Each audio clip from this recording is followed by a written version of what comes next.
Hepinize merhaba arkadaşlar. Bugün sizlerle birlikte ne yapacağız? Ses değiştirici, ses efekti uygulamasını açacağız.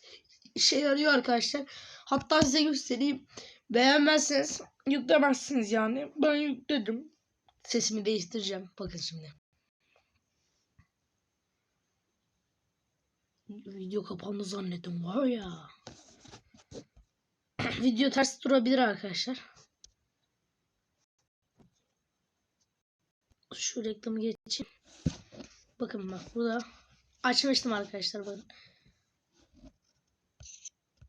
Hepinize merhaba arkadaşlar. Geldin. Reklam yapıyoruz abi. Öldürsem arkadaşlar ya.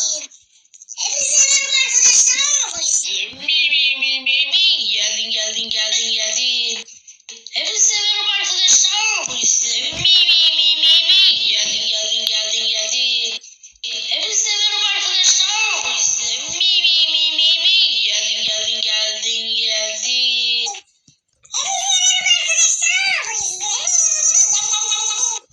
Arkadaşlar bu size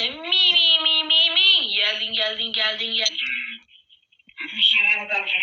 Bu size Geldin. Hepinize merhaba arkadaşlar. Bu size Geldin. Bir sürü şey sunuyor arkadaşlar. Bir sürü şey. Uzay. Mağara.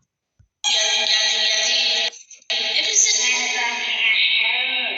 Ölümü seçtim. Hepinize merhaba arkadaşlar. Bu size Geldi.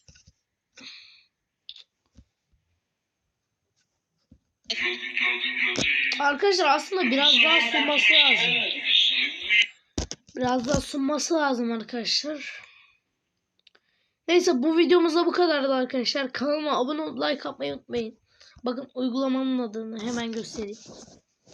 Hemen şöyle. Uygulamada ses değiştirici, ses efekti yazın. Şeye çıkıyor. Neyse, kanalıma abone olup like atmayı unutmayın arkadaşlar. Bay bay.